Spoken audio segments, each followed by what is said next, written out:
Hello friends, my name is Neeraj Singh. I am from JMC Datia. कैसे हो आप सब लोग? उम्मीद है कि आप अच्छे होंगे और आपका पढ़ाई भी बहुत अच्छा चल रहा होगा बच्चों। तो आज हम इस वीडियो में डिस्कस करेंगे फ्रेंड्स कि 12th क्लास की केमिस्ट्री का जो है last chapter everyday in life, means कि केमिस्ट्री का हमारी डेली लाइफ में क्या इंपॉर्टेंस है। ठीक है, तो फ्रेंड्स इस चैप्टर से जो क्वेश्चंस आते हैं नीट में, सिर्फ आंसर टिक करना होता है फ्रेंड्स। यदि आपको कई एग्जाम्पल्स ड्रग के, कई एनाल्जेसिक, एंटी माइक्रोबियल, ये सारे ड्रग्स जो है यदि आपको याद हैं, रिमेंबर हैं, तो ही आप आंसर टिक कर पाओगे, अन्यथा आपका आंसर गलत होगा। इसमें कोई ज़्यादा कॉन्सेप्ट नहीं है, बस एक बार वर्ड के मीन्स पता करना है और देन एग्जाम्पल आपको लर्न करना है। ओके, तो फ्रेंड्स मैं आपको इस वीडियो में जो है पूरा ही एक चार्ट में एवरीडे इन लाइफ को समझाऊंगी और इस चार्ट को मैं इंस्टा पे या टेलीग्राम पे अपलोड कर दूंगी, दोनों पे, और उनकी लिंक मैंने डिस्क्रिप्शन में दे रखी है, आप यहां से जाके ज्वाइन कर सकते हैं। ओके, तो अब ज़्यादा टाइम ना खराब करते हुए लेट्स कंटिन्यू।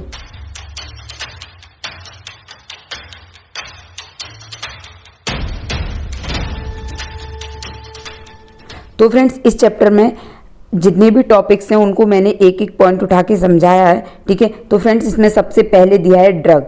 तो व्हाट इज ड्रग? तो फ्रेंड्स ड्रग जो है लो मॉलिक्यूलर मास के केमिकल्स होते हैं जिनको मेडिसिन भी कहते हैं। ओके, फिर आता है फ्रेंड्स ड्रग का क्लासिफिकेशन। अब फ्रेंड्स ड्रग के जो क्लासिफिकेशंस है वो कि उस बेसिस पे डिपेंड करता है कि ड्रग किस तरीके से अपना काम कर रही है। ठीक है, तो फ्रेंड्स पहला क्लासिफिकेशन होता है on the basis of pharmacological effect, यानी फ्रेंड्स कि कोई भी जो मेडिसिन है या केमिकल है वो किस तरीके से फंक्शन कर रहा है। ठीक है, तो जैसे कि मान लो आपको पेन हो रहा है तो फ्रेंड्स आपको पेन किलर लेना पड़ता है, यानी ये आते हैं एनाल्जेसिक कैटेगरी में। ठीक है, अब फ्रेंड्स मान लो कहीं माइक्रोबियल कहीं इन्फेक्शन हो गया या कहीं माइक्रोब्स, तो उसके लिए हम क्या यूज़ करते हैं फ्रेंड्स? एंटीसेप्टिक। ठीक है, तो इस तरीके से कि फार्माकोलॉजिकल इफेक्ट क्या है उसके बेसिस पे हम ड्रग का क्लासिफिकेशन करते हैं। ठीक है, अब फ्रेंड्स अनदर क्लासिफिकेशन क्या है? On the basis of drug action, माने कोई भी ड्रग यदि हम ले रहे हैं तो वो किस तरीके से एक्शन कर रही है। जैसे कि आपने देखा होगा कभी आपको जो है अस्थमा की प्रॉब्लम होती है, जैसे हमारे कहीं स्वेलिंग हो गई या इन्फ्लामेशन हो गया, तो स्टामिन की वजह से जो इन्फ्लामेशन होता है, माने हमारी बॉडी में कोई केमिकल्स बनते हैं, अब उस केमिकल की वजह से हमारी बॉडी में कुछ ना कुछ चेंज हो रहा है, इन्फ्लामेशन हो रहा है, इचिंग हो रहा है, तो हम वहाँ पे क्या लेते हैं उसको, उसके जो जिस केमिकल की वजह से हो रहा है उस केमिकल को रिलीज होने से रोकने के लिए हम उसको अपोजिट लेते हैं, यानी हम इसका एग्जांपल है एंटी हिस्टामिन। ठीक है, तो on the basis of drug action के वो ड्रग है कैसे एक्शन कर रही है। ठीक है, तो इसके बेसिस पे भी हम ड्रग का क्लासिफिकेशन करते हैं। अब फ्रेंड्स हम अनदर देखते हैं थर्ड नंबर का on the basis of chemical structure. तो फ्रेंड्स देखो जो भी केमिकल्स हैं यानी जो ड्रग हैं, यदि उनके जो स्ट्रक्चरल फॉर्मूला है यानी केमिकल जो फॉर्मूले हैं यदि उनके अंदर सिमिलरिटी है, ठीक है, तो वो जो है सेम फंक्शन करेंगी। ठीक है, तो केमिकल स्ट्रक्चर के बेसिस पर भी हम ड्रग का क्लासिफिकेशन करते हैं। जैसे कि आप ना आगे पढ़ोगे कि सिल्वरसेन, प्रोंटोसिल और जो है एक होता है सल्फर पायरिडीन। ठीक है, ये जो केमिकल्स हैं ना इनकी जो स्ट्रक्चरल सिमिलरिटी होती है, इनके अंदर जो है जो बॉन्ड पाए जाते हैं वो स्ट्रक्चरली बिल्कुल सिमिलर होते हैं, तो ये जो है सेम फंक्शन करती हैं। ठीक है, फिर उसके बाद आता है फ्रेंड्स अगला on the basis of molecular target, means कि देखो कोई भी केमिकल्स या कोई भी ड्रग किस मॉलिक्यूल को टारगेट कर रही है, माने किसी को एक्टिवेट कर रही है या इनहिबिट कर रही है। मॉलिक्यूल्स लाइक जैसे carbohydrate, protein, lipid, nucleic acid. ठीक है, इनमें से किसको टारगेट कर रही है वो ड्रग, तो उसके आधार पर जो है ड्रग का क्लासिफिकेशन किया जाता है।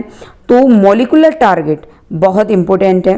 अब आता है फ्रेंड्स कि चारों जो क्लासिफिकेशन है, तो लेटेस्टली अभी कौन सा क्लासिफिकेशन के बेस पे हम सारी चीज़ें एक कहते हैं ना कि सबसे मोस्टली यूजफुल क्लासिफिकेशन कौन सा है, तो फ्रेंड्स मोस्टली यूजफुल क्लासिफिकेशन है on the basis of molecular target. Okay, तो ऐसा क्वेश्चन यहाँ पे आ सकता है कि मोस्टली यूजफुल क्लासिफिकेशन कौन सा है, तो हमको आंसर क्या देना है? On the basis of molecular targets. Okay, अब फ्रेंड्स सेकंड टॉपिक जो इसमें दिया है ड्रग टारगेट इंटरेक्शन, यानी देखो मैंने आपको बताया था क्लासिफिकेशन का मॉलिक्यूलर टारगेट के बेसिस पे। ठीक है, तो यहाँ पे जो कोई ड्रग है वो किस तरीके से किसको टारगेट कर रही है, ठीक है, और वहाँ पे किस तरीके से इंट्रैक्शन हो रहा है। ठीक है, तो देखो friends, enzyme as a drug target, तो पहला पॉइंट इसमें आता है enzyme as a drug target, माने एंजाइम जो है ड्रग टारगेट की तरफ वर्क कर रहा है। तो ये फ्रेंड्स दो तरीके का होता है, एक होता है कैटालाइटिक एक्शन ऑफ एंजाइम, एक होता है ड्रग एंजाइम इंट्रैक्शन। अब कैटालाइटिक एक्शन ऑफ एंजाइम क्या होता है कि फ्रेंड्स जो एंजाइम्स होते हैं ना, है ना, वो क्या करते हैं कि जैसे आपने देखा होगा कि एंजाइम के पास में एक्टिव साइड होती है। ठीक है, एक्टिव साइड पर जो है कोई सबस्ट्रेट आके जुड़ जाता है, ठीक है, ऐड होकर के, और वो किस में बदल जाता है, प्रोडक्ट में बदल जाता है, और फिर एंजाइम जो है फिर से सेपरेट हो जाता है। ठीक है, तो ये इसका जो है फर्स्ट पॉइंट हो गया। देन सेकंड क्या होता है कि जो एंजाइम्स होते हैं ना, वो मतलब केमिकल रिएक्शन के लिए जो है कोई फंक्शनल ग्रुप प्रोवाइड करते हैं, जिससे जो केमिकल है वो अगले केमिकल यानी रिएक्टेंट जो प्रोडक्ट में बदल जाए। ठीक है, अब फ्रेंड्स इसका जो है सेकंड पॉइंट आता है ड्रग एंजाइम इंट्रैक्शन। तो फ्रेंड्स आपने देखा होगा कि कॉम्पिटिटिव इनहिबिटर्स और नॉन कॉम्पिटिटिव इनहिबिटर्स आपने देखे होंगे। ठीक है, पढ़े हैं आपने, बायो में भी पढ़े होंगे। तो सबसे पहले फ्रेंड्स कि ड्रग एंजाइम इंट्रैक्शन में कि जो कोई ड्रग है ना, क्या करती है, जैसे कोई एंजाइम है जिसके पास एक्टिव साइड है ना, और सबस्ट्रेट है, तो तीन चीज़ें हैं, ड्रग एंजाइम एंड सबस्ट्रेट। ठीक है, तो देखो यदि वो एंजाइम की एक्टिव साइड से वो ड्रग आकर के ऐड हो जाती है और किसके साथ कंपटीशन करती है, सबस्ट्रेट के साथ में, तो यदि ड्रग ऐड हो गई उस पर तो अब सबस्ट्रेट ऐड नहीं हो पाएगा, यानी जो सबस्ट्रेट है वो प्रोडक्ट में चेंज नहीं हो पाएगा। ठीक है, तो फ्रेंड्स इसमें क्या हुआ, कॉम्पिटिटिव इनिवेशन यानी कॉम्पिटिटिव इनिवेटर का काम कर रही है यहाँ पर ड्रग। ठीक है, फिर उसके बाद में जो है सेकंड क्या आता है, नॉन कॉम्पिटिटिव इनिवेटर, यानी फ्रेंड्स आपने देखा होगा कि एंजाइम के पास में दो टाइप की साइट होती हैं, एक्टिव साइट और एलोस्टेरिक साइट। ठीक है, तो देखो यदि ड्रग जो है एक्टिव साइट के अलावा कहीं और जुड़ती है एंजाइम से तो उस साइट को कहते हैं एलोस्टेरिक साइट। ठीक है, तो एलोस्टेरिक साइट पर जुड़ने की वजह से जो एक्टिव साइट है उसका जो शेप है वो क्या हो जाता है, चेंज हो जाता है। तो फिर क्या, जब शेप चेंज हो गया तो क्या सबस्ट्रेट उस पर आके ऐड हो पाएगा, नहीं हो पाएगा। तो अब यहाँ पे कंपटीशन नहीं हो रहा, बट उसने क्या किया, शेप चेंज करवा दिया, तो इसको कहते हैं फ्रेंड्स नॉन कॉम्पिटिटिव इनहिबिटर, यानी यहाँ पर जो ड्रग है वो नॉन कॉम्पिटिटिव इनहिबिटर का काम कर रही है। ओके, तो ये हो गया enzyme as a drug target. अब आते हैं receptor as a drug target. तो friends receptor as drug target में आपने देखा होगा, जैसे कि आप जानते हो कि जो सेल मेम्ब्रेन होती है ना, उस पर प्रोटीन, लिपिड, है ना, और कार्बोहाइड्रेट फ्रेंड्स बाहर की आउटसाइड निकले हुए रहते हैं। ठीक है, इमीडिएट मतलब प्रोट्रूड रहते हैं। ठीक है, तो वो क्या, किसका काम करते हैं फ्रेंड्स, वो रिसेप्टर का काम करते हैं। ठीक है, तो क्या होता है कि कोई भी केमिकल मैसेंजर आता है और उसकी जो रिसेप्टर की जो बाइंडिंग साइट है उससे ऐड होता है। ठीक है, देन फ्रेंड्स क्या होता है कि जो इंटीरियर साइड है ना, जो पहले जिस शेप की थी, तो उस केमिकल मैसेंजर के बाइंडिंग साइट पर जुड़ने से जो अंदर की जो साइट है वो क्या हो जाती है, चेंज हो जाती है, उसका शेप चेंज हो जाता है, जिससे ये पता चलता है कि मैसेज जो है आउटर से इनर मतलब ट्रांसफ़र हो चुका है। ठीक है, तो फ्रेंड्स इसमें क्या होता है कि कोई भी chemical messenger without entering of cell message को साइटोप्लाज्म से सेल के अंदर या मतलब मेम्ब्रेन से इनसाइड पहुंचा दिया जाता है। ओके, तो इसे कहते हैं friends receptor as drug target. जैसे जितने भी जो न्यूरॉन टू एक न्यूरॉन से दूसरे न्यूरॉन के अंदर, जैसे आपने देखा होगा एसिटाइल जो कोलिन न्यूरोट्रांसमीटर है, तो उसका कैसे होता है, सिनेप्स के द्वारा, है ना, प्री सिनेप्टिक मेम्ब्रेन से न्यूरोट्रांसमीटर रिलीज होता है, फिर पोस्ट सिनेप्टिक मेम्ब्रेन पे जो है उसके रिसेप्टर पाए जाते हैं और वहाँ पे ऐड हो जाता है। तो वहाँ पे क्या होता है कि वहाँ पे सिर्फ एक केमिकल इंफॉर्मेशन जा रही है, ना कि वो केमिकल उसके अंदर जा रहा है न्यूरॉन के। ओके, तो यहाँ तक अभी बात होगी। फिर उसके बाद फ्रेंड्स हम अगला पॉइंट कवर करते हैं। तो फ्रेंड्स अब अगला टॉपिक आता है therapeutic action of different classes of drug. ठीक है, तो फ्रेंड्स ये किस तरीके से एक्शन करती हैं उसके आधार पर हमने ड्रग का क्लासेस किया है, क्लासिफिकेशन किया है। तो सबसे पहले हम देखेंगे फ्रेंड्स एंटा एसिड। तो देखो आपको वर्ड से पता चल रहा है एंटा एसिड यानी एसिड के सीक्रेशन को प्रिवेंट करना। तो फ्रेंड्स क्या होता है कि जैसे किसी पेशेंट के मान लो बहुत ज़्यादा स्टमक में ओवर प्रोडक्शन हो रहा है एसिड का, ठीक है, तो उसके पेट में क्या होगा, कहेगा कि यार मेरे को बहुत ज़्यादा क्या हो रहा है, पेट में दर्द हो रहा है, जलन हो रहा है। ठीक है, तो इसके लिए अब हम क्या करेंगे, तो फ्रेंड्स पुराने टाइम पे हम क्या देते हैं इसके लिए, सोडियम हाइड्रोजन कार्बोनेट। ठीक है, या फिर हम देते थे एल्यूमिनियम और मैग्नीशियम हाइड्रोक्साइड का मिक्सचर। ठीक है, जो क्या करता था, इस एसिड को जो है प्रिवेंट करता था सीक्रेशन से। बट क्या हुआ फ्रेंड्स, ये ज़्यादा मात्रा में देने पे ये जो है एल्कली नेचर प्रोवाइड करता है। तो जब यदि मान लो कि एसिड रिलीज हो रहा है, अब हमें उसे प्रिवेंट करना है, तो फ्रेंड्स यदि स्टमक की वॉल के बाहर यदि वेस्ट होगा तो वो तो और ज़्यादा अट्रैक्ट करेगा ना एसिड को। क्यों? क्योंकि एसिड बेस रिएक्शन हो जाएगी। ठीक है, तो ये जो पहले अपन देते थे उससे और सीवियर अल्सर हो जाते थे स्टमक में, इसीलिए जो है वो जो एंटी एसिड थे वो काम नहीं करते थे। ठीक है, फिर देन फ्रेंड्स डेवलपमेंट हुआ और चीज़ें और खोज हुई, तो फिर उसके बाद में हमने देखा कि नई नई जो है और एंटी एसिड बनाए गए। तो जिसमें आप देखो कि एक हिस्टामिनिक केमिकल होता है जो स्टमक की वॉल पर काम करता है, यानी स्टमक की वॉल पर जो रिसेप्टर होते हैं, हिस्टामिन के रिसेप्टर होते हैं, वो हिस्टामिन वहाँ जाके ऐड हो जाता है और भी क्या करता है, पेप्सिन और HCl हाइड्रोजन क्लोराइड की सीक्रेशन को क्या करता है, बढ़ाता है। ठीक है, तो फ्रेंड्स हमको क्या करना है, ये कौन करवा रहा है, मतलब ओवर प्रोडक्शन है एसिड का, हिस्टामिन। तो हमने क्या किया, हमने ऐसी ड्रग बनाई, ऐसे एंटी एसिड बनाए जो हिस्टामिन को उस रिसेप्टर से ऐड होने से रोकें। ठीक है, तो फ्रेंड्स रेनिटिडीन जिसको कहते हैं जेंटेक है ना, और सिमेटिडीन जिसे कहते हैं टैगमेंट, ये दो जो है एंटी एसिड इसके लिए डेवलप किए गए। ठीक है, कौन से, रेनिटिडीन और सिमेटिडीन। ठीक है, अब फ्रेंड्स इनको याद कैसे रखें, तो आप याद रख सकते हो, एक कार तो आप सबने देखी है, C for cimetidine, R for ranitidine और A बीच में क्या है, ये एंटा एसिड। ओके, तो आप इस ट्रिक से याद रख सकते हो कार। ठीक है, अब चलते हैं फ्रेंड्स एंटी हिस्टामिन। तो देखो इसमें भी सबसे बड़ा हिस्टामिन के रिलीज होने को जो रोकता है। तो सबसे पहले फ्रेंड्स देखो, अभी हमने हिस्टामिन का एक फंक्शन देखा कि स्टमक की वॉल पे देखा था। अब बात आती है फ्रेंड्स ये और ये क्या क्या करता है, तो फ्रेंड्स ये वैसो डायलेटर भी होता है। ठीक है, फिर उसके बाद में और फ्रेंड्स ये क्या करता है कि स्मूथ मसल जो है ब्रोंकियाई की और गट की, उन मसल को ये क्या करता है, कॉन्ट्रैक्ट करता है। ठीक है, हमारी बॉडी में, लेकिन अदर जो मसल है उनको क्या करता है, ये रिलैक्स करता है। ठीक है, और फ्रेंड्स इसका यूज है कि नेजल कंजेक्शन करवाता है। आपने देखा हो जब आपको कॉमन कोल्ड होता है, जुकाम वगैरह होता है, तो आपका जो है बिल्कुल ट्रैकिया और जो ब्रोंकी वगैरह ऐसा लगता है कि मतलब अब आपको ब्रीदिंग करने में प्रॉब्लम आती है। ठीक है, तो वहाँ म्यूकस जमा हो जाता है उसमें, यानी कंजेशन, जो किसकी वजह से होता है फ्रेंड्स, हिस्टामिन की वजह से ही होता है। ओके, और कई एलर्जिक रिएक्शंस जो होती हैं वो हिस्टामिन की वजह से ही होती हैं। ठीक है, तो फ्रेंड्स इतनी सारे प्रॉब्लम की वजह से हम क्या करते हैं, हमने ड्रग बनाई कि जो हिस्टामिन के सीक्रेशंस को रोक दें। ठीक है, तो उनको कहेंगे अपन एंटी हिस्टामिन। ठीक है, तो फ्रेंड्स जो NCERT में जो ड्रग दी हैं वो हैं ब्रोमफेनारामिन, इसको कहते हैं डायमेटेप, और टरफेनाडिन जिसे कहते हैं सेल्डन। ठीक है, और फ्रेंड्स एक और एक्स्ट्रा हमको याद रखनी है, डाइफिनाइल हाइड्रामिन। ओके, तो फ्रेंड्स अब अनदर ड्रग है हमारी न्यूरोलॉजिकल एक्टिव ड्रग। इसका मतलब आप जानते हो कि वो ड्रग जो नर्वस सिस्टम पे काम करती है, यानी नर्व टू रिसेप्टर काम करती है। ठीक है, न्यूरोलॉजिकल ड्रग कहलाती हैं। अब देखो फ्रेंड्स इसमें दो टाइप रहते हैं, ट्रैंकुलाइजर्स और एनाल्जेसिक। अब ट्रैंकुलाइजर्स कब दिए जाते हैं और एनाल्जेसिक कब दिए जाते हैं। ठीक है, तो फ्रेंड्स देखो ट्रैंकुलाइजर्स कब दिए जाते हैं, जब कोई भी पेशेंट स्ट्रेस में हो या उसे कोई मेंटली डिसीज हो, सीवियर हो सकती है, माइल्ड हो सकती है। ठीक है, या फिर मान लो कि पेशेंट एंजाइटी में, उसे स्ट्रेस हो रहा है, इरिटेट हो रहा है, या फिर ओवर एक्साइटेड हो रहा है, तो उसे रिलीफ दिलाने के लिए हम क्या है, ट्रैंकुलाइजर्स यूज करते हैं।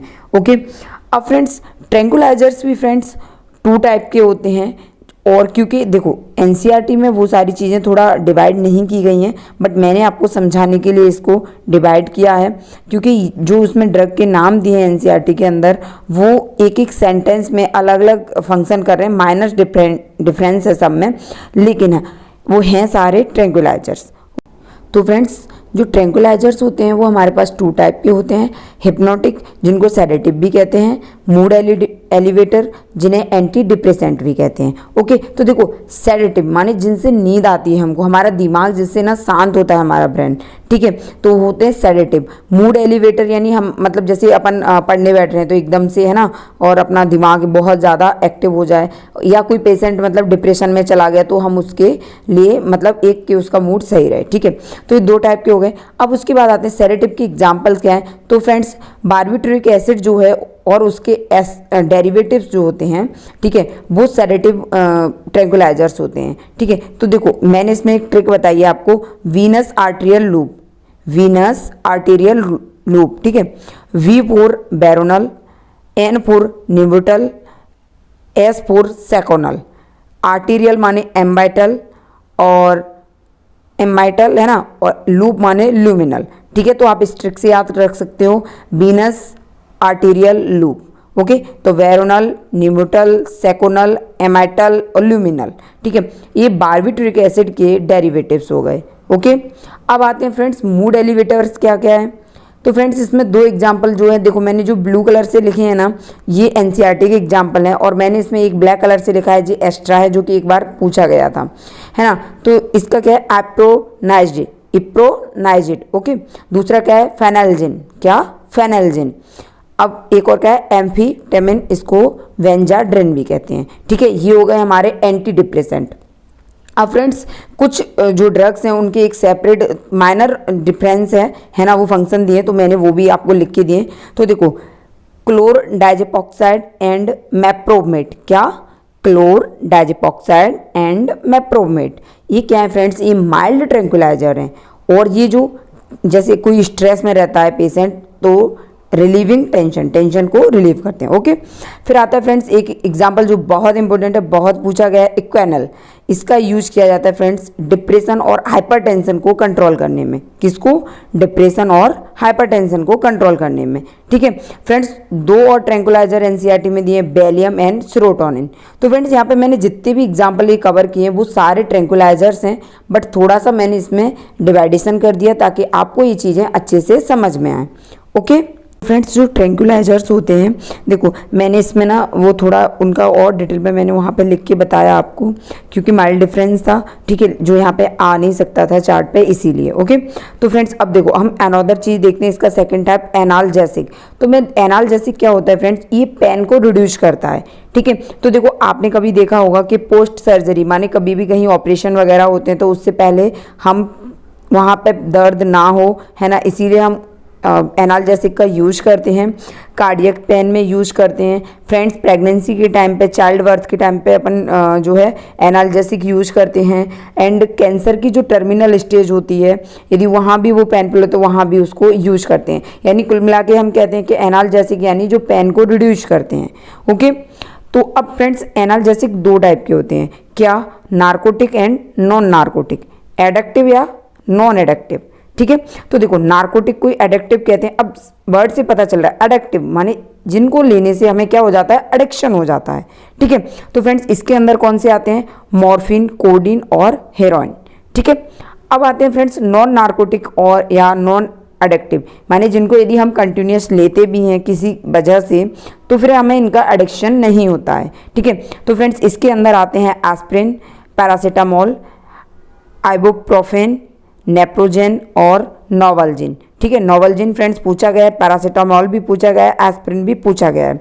ठीक है, अब फ्रेंड्स हम देख लेते हैं कि एस्प्रिन के कुछ फंक्शंस देखते हैं। ठीक है, जो कि एनसीईआरटी में दिए हैं।